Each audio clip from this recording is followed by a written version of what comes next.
ഇല്ല, സ്കൂളിൽ വീണ്ടും കിട്ടി. രണ്ടാമത്തെ പ്രാവശ്യവും എൻ്റെ അമ്മയ്ക്ക് അത് കിട്ടിയുണ്ട്. വിവരാവകാശ പ്രകാരം എന്ന് പറയുമ്പോൾ ഈ സർക്കാർ 1-2 മാസത്തെ കാണത്തുള്ളൂ.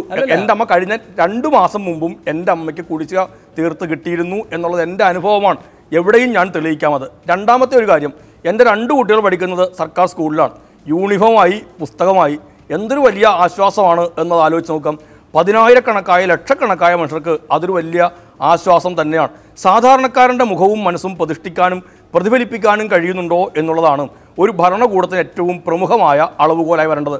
അതുകൊണ്ടാണ് ഇന്ന് മാതൃഭൂമി ദിനപത്രം തന്നെ പറഞ്ഞു, നല്ല ചുവടുവയ്പ്പുകൾ നടത്താൻ കഴിഞ്ഞു എന്നുള്ളത് LDF സർക്കാരിന് തീർച്ചയായും അഭിമാനിക്കാം എന്നും എഡിറ്റോറിയൽ പറഞ്ഞ കാര്യമാണ്. നിരവധിയായ ഭരണമുദ്രകൾ വിവാദങ്ങൾക്കിടയിലും തിളങ്ങി നിൽക്കുന്നു എന്ന് മലയാള മനോരമ പത്രം എഡിറ്റോറിയൽ എഴുതിയത് വേറെ ഒന്നുകൊണ്ടും ആയിരിക്കുകയില്ല. ജോയി മാത്യുവിൻ്റെ അഭിപ്രായത്തെക്കുറിച്ച് ശ്രീ PT തോമസ് പറഞ്ഞുകൂടെ? അതിൻ്റെ ആരംഭം ഉണ്ടായിരുന്നു. ആദ്യ വാചകം വിമർശിക്കണം, തീർച്ചയായിട്ടും തെറ്റ് കണ്ടാൽ വിമർശിക്കേണ്ടത് അത്യന്താപേക്ഷിതമാണ്. ജോയി മാത്യു പറഞ്ഞ ആദ്യ അനുമോദനത്തെക്കുറിച്ച് മാറ്റിവെച്ചിട്ടാണ് വിമർശനത്തിൻ്റെ ഒരു പകുതി ഭാഗം എടുത്ത് സൂചിപ്പിച്ചത്. നോക്കൂ, ഈ പത്രങ്ങളെല്ലാം, ഈ വാർത്താ പത്രങ്ങളിൽ പ്രമുഖമായവ തന്നെ, ഞാൻ എല്ലാത്തിനെ കുറിച്ചും പറയുന്നില്ല, എത്ര ഗൗരവത്തോടുകൂടി തന്നെയാണ് പറഞ്ഞിട്ടുള്ളത്.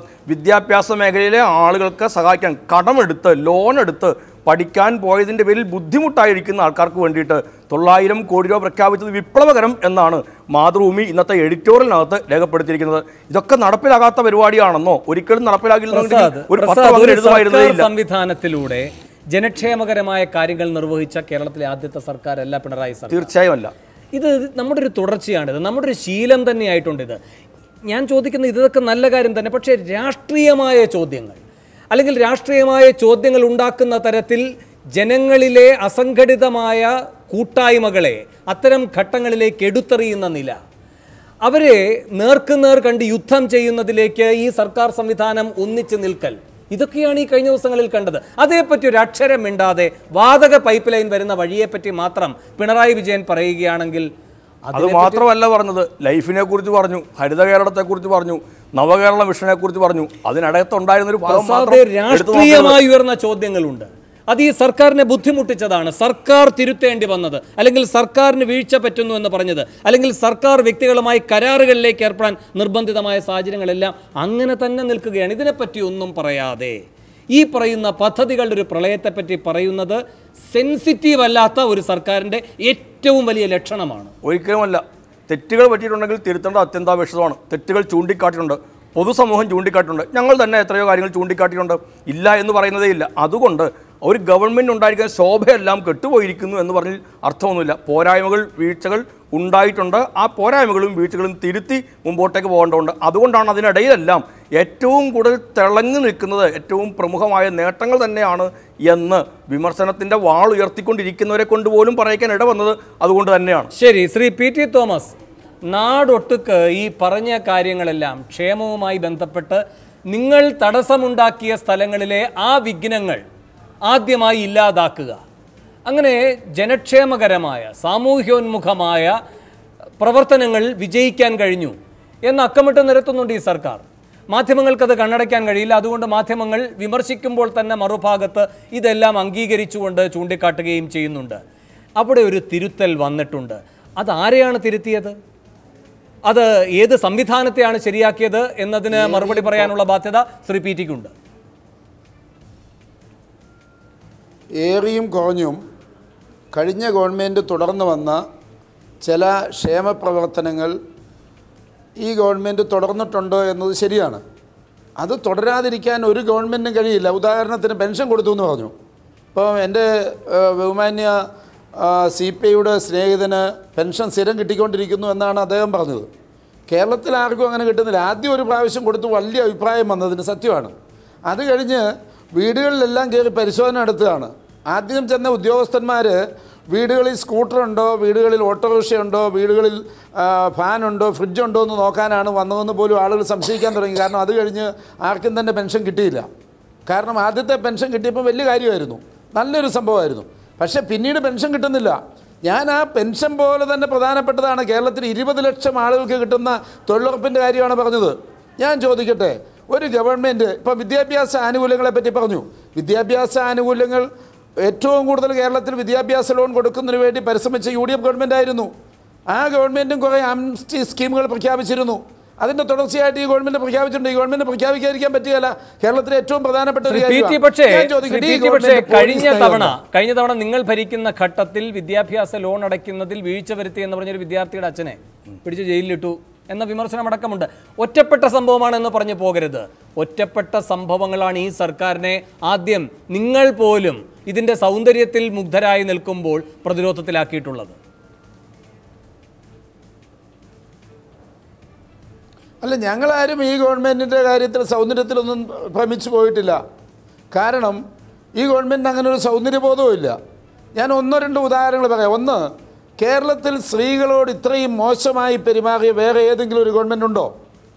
മഹിജയുടെയൊക്കെ ഉദാഹരണം എല്ലാവർക്കും അറിയാവുന്നതുകൊണ്ട് പറയുന്നില്ല. സ്ത്രീകളോടുള്ള ഈ ഗവൺമെൻറ് നിലപാട് എന്താണ്? ഒന്ന്. രണ്ട്, പോലീസിൻ്റെ നയം എന്താണ്? മൂന്ന്, കേരളത്തിലെ പൊതുവിദ്യാഭ്യാസത്തെ പറ്റിയാണല്ലോ ഇപ്പോൾ ഇവിടെ ആവേശം കൊള്ളുന്നത്. കേരളത്തിലെ പൊതുവിദ്യാഭ്യാസത്തിൻ്റെ ഏറ്റവും പ്രധാനപ്പെട്ട കേന്ദ്രങ്ങളായ മഹാരാജാസ് കോളേജിലും പാലക്കാട് വിക്ടോറിയ കോളേജിലും തൃശ്ശൂർ ഗവൺമെൻറ് ലോ കോളേജിലും തിരുവനന്തപുരത്ത് ഒക്കെ വനിതകളായ പ്രിൻസിപ്പൽമാർക്കും ഒക്കെ ഉണ്ടായ അനുഭവങ്ങൾ നമ്മുടെ കൺമുമ്പിലുണ്ടല്ലോ. വാർക്കപ്പണിക്ക് കൊണ്ടുവന്ന സാധനങ്ങളെ പറ്റിയാണ് മുഖ്യമന്ത്രി പറയുന്നത്. എൻ്റെ മണ്ഡലത്തിലൊരു പ്രമുഖ നടി ആക്രമിക്കപ്പെട്ട് 8 മണിക്കൂർ തികയുന്നതിന് മുമ്പ് മുഖ്യമന്ത്രി പ്രഖ്യാപിച്ചു അതൊരു ഒറ്റപ്പെട്ട സംഭവമാണ്, അതിൻ്റെ അകത്ത് വേറെ ആരുമില്ല എന്ന് പ്രഖ്യാപിച്ചു. ഇങ്ങനെ തുടങ്ങിയിട്ടുള്ള കാര്യങ്ങൾ തന്നെയാണ് നടക്കുന്നത്. സെൻകുമാർ എന്ന് പറയുന്ന ഒരു DGPയുടെ മുമ്പിൽ ഒരു ഗവൺമെൻറ് കീഴടങ്ങിയിരിക്കുന്നു. ഗവൺമെൻറ് ചീഫ് സെക്രട്ടറി സുപ്രീം കോടതി പോയി മാപ്പ് പറഞ്ഞു. ഇന്ന് അദ്ദേഹം പറഞ്ഞത് നിയമസഭയിലേക്ക് അംഗങ്ങളൊക്കെ താമസിച്ചു വരുമ്പോൾ സോറി അല്ലെങ്കിൽ ക്ഷമിക്കണം അല്പം താമസിച്ചു പോയി എന്ന് പറയുന്ന പോലെ ഒരു മാപ്പാണ് ചീഫ് സെക്രട്ടറി നളിനെറ്റോ പറഞ്ഞതെന്നാണ്. അങ്ങനെ പറയുന്ന ഒരു മുഖ്യമന്ത്രിയോട് നമുക്കെന്ത് പറയാനാണ്? എൻ്റെ പ്രമുഖമായ ചോദ്യം, കേരളത്തിലെ 50,000-ഓളം വരുന്ന KSRTCക്കാരുടെ പെൻഷൻ കൊടുത്തിട്ടില്ല. UDF എന്തെല്ലാം ബുദ്ധിമുട്ടുണ്ടെങ്കിലും പെൻഷൻ മുടക്കിയിരുന്നില്ല. അതടക്കമുള്ള നിരവധി പ്രശ്നങ്ങളുണ്ട്. ഇവിടുത്തെ ഒരു സാധാരണക്കാരുടെ പ്രശ്നവും ഇവർ പരിഹരിച്ചിട്ടില്ല. വാചകക്കസരത്ത് കൊണ്ട് പരിഹരിക്കുമെങ്കിൽ എല്ലാ കാര്യവും ഇവർ പരിഹരിച്ചിട്ടുണ്ട്. വസ്തുതാപരമായി ഒരു കാര്യവും പരിഹരിക്കാൻ ഈ ഗവൺമെൻറ് കഴിഞ്ഞിട്ടില്ല. നിരവധി റിപ്പബ്ലിക് ദിനത്തിൽ എല്ലാ വർഷവും കൊടുക്കുന്ന പോലീസിൻ്റെ മെഡൽ കൊടുക്കാൻ ഇവർക്ക് കഴിഞ്ഞിട്ടില്ല. പോലീസ് മെഡൽ കേരളം ഉണ്ടായ കാലം മുതൽ അല്ലെങ്കിൽ ഇന്ത്യ റിപ്പബ്ലിക്കായ കാലം മുതൽ കൊടുക്കുന്ന അത് കൊടുക്കാൻ ഇവർക്ക് കഴിഞ്ഞിട്ടില്ല. റേഷനറി 3 മാസക്കാലം കൊടുക്കാൻ കഴിയാതിരുന്നത് ഗോഡൌണിലെ പ്രശ്നം തീർക്കാൻ കഴിയാത്തത് കൊണ്ടാണ്. മന്ത്രിമാർ തമ്മിൽ തർക്കം. CPIയുടെ നേതാവ് കാനൻ രാജേന്ദ്രൻ്റെ പ്രസ്താവന മാത്രം മതി ഈ ഗവൺമെൻറ് എങ്ങോട്ടാണ് പോകുന്നതെന്ന് തെളിയിക്കാൻ. ഈ ഗവൺമെൻറ് വ്യക്തമായ നയമില്ല, നിലപാടുകളില്ല, കാഴ്ചപ്പാടുകളില്ല. പിണറായി വിജയൻ എന്ന് പറയുന്ന ഒരു ഏകാംഗ കമ്മീഷൻ അല്ലെങ്കിൽ ഒരു ഏകാധിപതി അല്ലെങ്കിൽ ഒരു സർവാധിപതിയുടെ കീഴിൽ പേടിച്ച് നിൽക്കുന്ന കുറേ മന്ത്രിമാരാണ്. ഈ മന്ത്രിസഭയുടെ സെലക്ഷൻ തന്നെ നോക്കുക. LDFിലെ ഏറ്റവും നല്ല MLAമാരെ മന്ത്രിമാരാക്കിയിട്ടുണ്ടോ? ഏറ്റവും നല്ല മന്ത്രിമാരെ ആക്കിയിട്ടില്ലെന്ന് മാത്രമല്ല ഏറ്റവും മോശപ്പെട്ട ആളുകളെ അവരാക്കിയിരിക്കുന്നു. മൂന്നാർ കാര്യം എടുക്കുക. മൂന്നാർ കയ്യേറ്റത്തിൻ്റെ പർദീസയായി മാറി. പിന്തുണയ്ക്കുന്നത് ആരാണ്? MM മണിയും ഇടുക്കി MPയും അതുപോലെ തന്നെ ലോക്കൽ MLAയും എല്ലാം പരസ്യമായി പിന്തുണയ്ക്കുകയാണ്. കേരളത്തിലെ ഒരു കത്തോലിക്ക മതമേലധ്യക്ഷനും കുഴപ്പമില്ല കയ്യേറ്റ ഭൂമിയിലെ കുരിശു മാറ്റിയതിന്. അതിനാകെ വേദനയുള്ള ഒരേ ഒരാൾ കേരളത്തിൽ പിണറായി വിജയനാണ്. കുരിശ് കണ്ട കാളയെ അല്ല ചോപ്പ് കണ്ട കാളയെ പോലെ എന്ന് പറയുന്നിടത്ത് ഇപ്പോൾ കേരളത്തിൽ സംസാരിക്കുന്ന കുരിശ് കണ്ട പിണറായിയെ പോലെ എന്നാണ്. എന്തിനാണ് ഈ പ്രീണനം നടത്തുന്നത്? മാതാപ്രധാൻ എന്നിവയുടെ അടുത്ത് പോയി പിണറായി വിജയൻ പറഞ്ഞ വാക്കുകൾ കേരളത്തിലുണ്ട്. ഇതൊരു കമ്മ്യൂണിസ്റ്റുകാരന് ചേർന്ന കാര്യമാണോ? ഒരു കമ്മ്യൂണിസ്റ്റ് നയങ്ങൾക്ക് ചേർന്ന കാര്യമാണോ?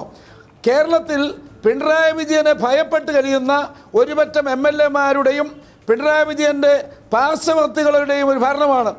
കഴിഞ്ഞ ദിവസം നിയമസഭയിൽ ശൈലജ ടീച്ചർ ഒരു കാര്യം പറഞ്ഞു. ശിവകുമാർ ചോദിച്ചു, നിങ്ങൾ ഇത്രയും വലിയ പനി മരണമൊക്കെ നടക്കുമ്പോൾ ഒരു ഉപദേശകനെ വെച്ചുകൂടെ അല്ലെ ഉപദേശകനെ വെച്ചുകൂടെ എന്ന് പറഞ്ഞു. അപ്പം ശൈലജ ടീച്ചർ പറഞ്ഞു, എനിക്ക് ബുദ്ധിയുണ്ട്, എനിക്ക് ഉപദേശകനൊന്നും ആവശ്യമില്ല. പിണറായി വിജയൻ 8, 9, 10 ഉപദേശകന്മാരെ വെച്ചിരിക്കുന്നത് ഇല്ലാത്തതുകൊണ്ടാണെന്ന് ആ മന്ത്രിസഭയിലെ തന്നെ ഒരു മന്ത്രി പറയുകയാണ്. നിസ്സാരമായൊരു പാഴ്വാക്കായി വന്നിട്ടുള്ളതല്ല. ഈ ഗവൺമെൻറ് ജനവിരുദ്ധമായ നടപടികളുമായി മുന്നോട്ട് പോകുന്നു.